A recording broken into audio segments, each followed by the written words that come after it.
Halo semuanya, welcome to my channel. Kali ini kita akan bercerita dengan judul Tergoda Janda Kakakku. Sebelumnya jangan lupa untuk di-subscribe, like dan komen.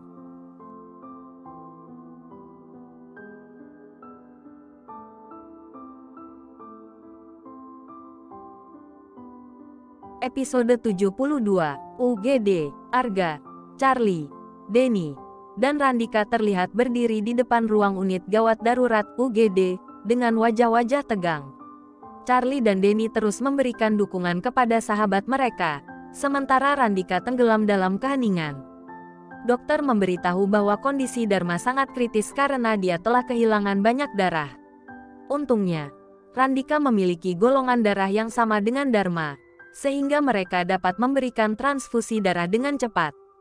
Charlie kemudian menceritakan peristiwa penembakan yang terjadi siang tadi kepada Arga. Ceritanya dimulai ketika penjaga melihat Arifin mendekati nyonya muda mereka dengan membawa senjata tajam. Mereka berusaha menjauhkan Arifin dari Anjani tanpa membuatnya panik, sehingga mereka membawanya ke area parkir dengan diam-diam. Namun, kejadian tak terduga terjadi saat Arga muncul di dalam mobilnya. Arifin berontak dan berlari keluar.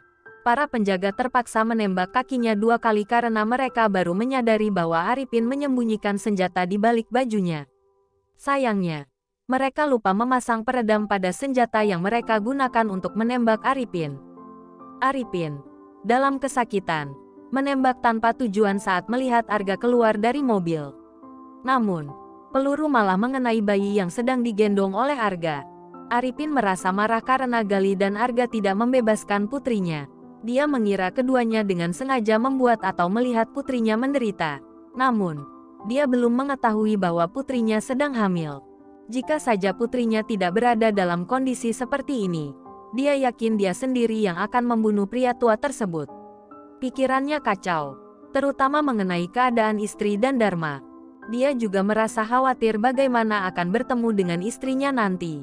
Bagaimana dia akan mempertanggungjawabkan semua ini? Bahkan dia tidak bisa menjaga putra pertamanya. Dia menyesal karena telah terlalu gegabah dan tidak memikirkan keselamatan Dharma. Arga hanya mengangguk dengan nafasnya yang berat. Semua ini terjadi karena kelalaiannya. Dia di mana sekarang?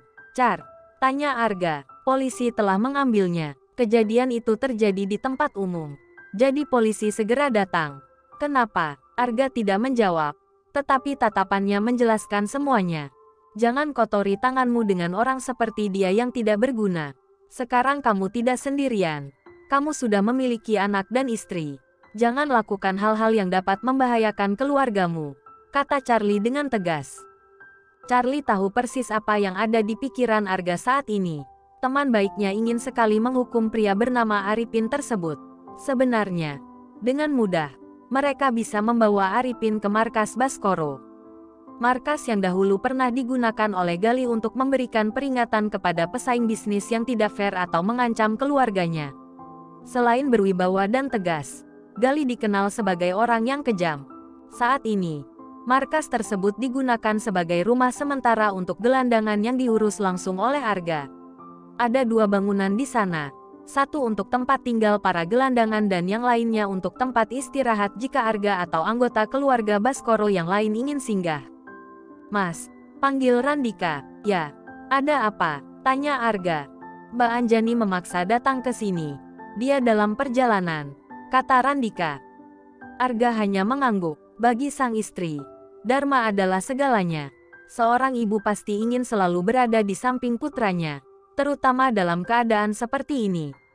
Jangan terlalu tegang jika istri kamu datang ke sini. Jangan marah-marah. Dia datang karena khawatir akan putra kalian, kata Denny, yang mendapat tatapan sinis dari sahabat-sahabatnya. Ya ampun, salah ngomong gue, kata Denny sambil menggaruk kepala. Ketenangan mereka terganggu oleh suara seorang wanita. Di mana anakku? Randika. Di mana Dharma? Teriak wanita itu. Semua orang bangkit saat melihat 2 wanita dan beberapa penjaga mendekat. Dara mendampingi menantunya karena ia sangat khawatir dengan Anjani yang terus menangis.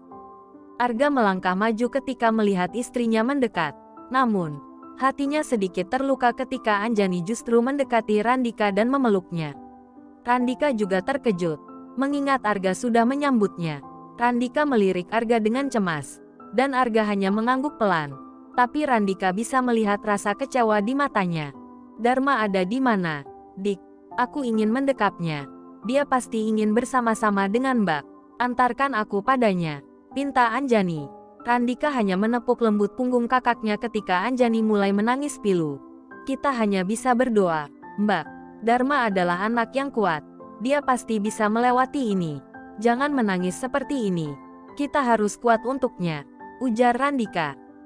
Tapi dia anakku. Anjani masih menangis. Randika juga tahu. Mbak, tenang saja. Kita di sini bersama untuk mendoakan yang terbaik untuk Dharma. Tambah Randika dengan penuh kepedulian. Tante, sepertinya kita butuh kopi dulu agar tetap terjaga malam ini. Kita harus menjaga mata dan hati kita malam ini, kata Denny, yang sekali lagi mendapatkan tatapan tajam dari teman-temannya. Maksud Denny mungkin benar. Dia ingin memberi kesempatan kepada Arga dan Anjani untuk duduk berdua. Mungkin mereka perlu berbicara satu sama lain. Namun, entah kenapa Denny selalu kesulitan memilih kata yang tepat dalam berbagai situasi. Perasaan aku terus yang salah, lirihnya sambil mengikuti langkah Dara, Charlie, dan Randika. Suasana kembali hening ketika pasangan suami istri itu duduk berhadapan, dengan satu kursi kosong di antara mereka. Hanya terdengar napas yang berat dan isakan pelan yang masih terdengar. Sayang, kata Arga. Arga mendekat dan duduk bersimpuh di depan istrinya. Dia meletakkan kepalanya di pangkuan Anjani. Tetapi wanita itu masih tetap dalam keheningan. Sementara mereka terdiam dalam pikiran masing-masing. Maaf karena aku tidak bisa menjaganya. Kau berhak marah padaku, kata Arga, merasakan tangan lembut istrinya menyentuhnya, dan isakannya menjadi lebih keras. Arga mengangkat kepalanya dan tangannya menyeka air mata di pipi istrinya yang basah. Hei, jangan menangis, sayang. Hatiku lebih terluka jika melihat kamu menangis. Kita akan menghadapinya bersama. Ya, ujar Arga sambil bangkit dan memeluk istrinya. Mas, kamu tidak marah pada Anjani? Lirih Anjani di tengah-tengah tangisnya, sambil tetap berada dalam dekapan suaminya. Marah, Arga mengeratkan pelukannya, memberi kekuatan pada istrinya. Padahal sebenarnya dia juga sedang memberi kekuatan pada dirinya sendiri. Dia tahu bahwa ada trauma dalam hati istrinya, dan dia sangat menyesal atas perilaku buruknya di masa awal pernikahan mereka. Bukan hanya pada Anjani, tetapi juga pada Dharma.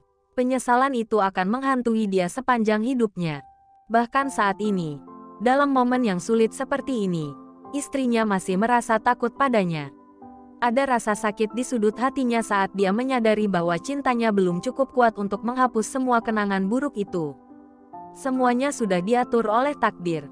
Kita harus kuat untuk Dharma. Tidak ada yang benar atau salah. Tidak ada yang bisa membenarkan situasi seperti ini, kata Arga.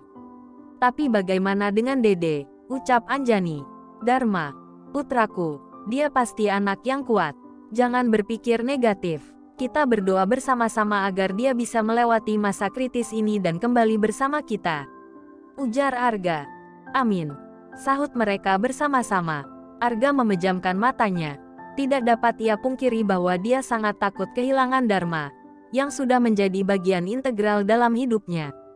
Isakan tadi sudah mereda, digantikan oleh napas teratur istrinya.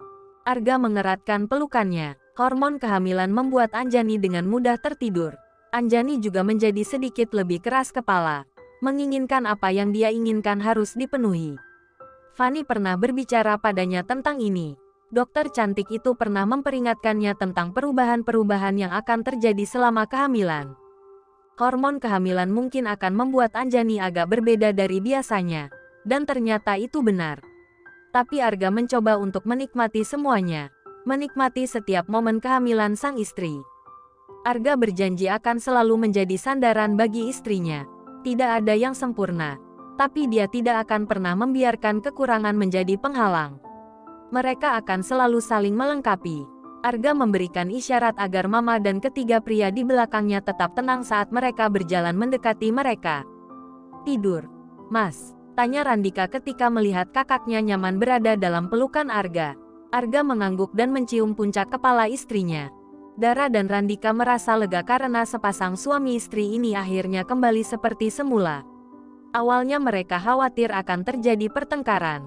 Kita bawa pulang saja, kasihan kalau Anjani tidur dalam posisi seperti ini, kata Dara, yang disetujui oleh ketiga pria di sampingnya.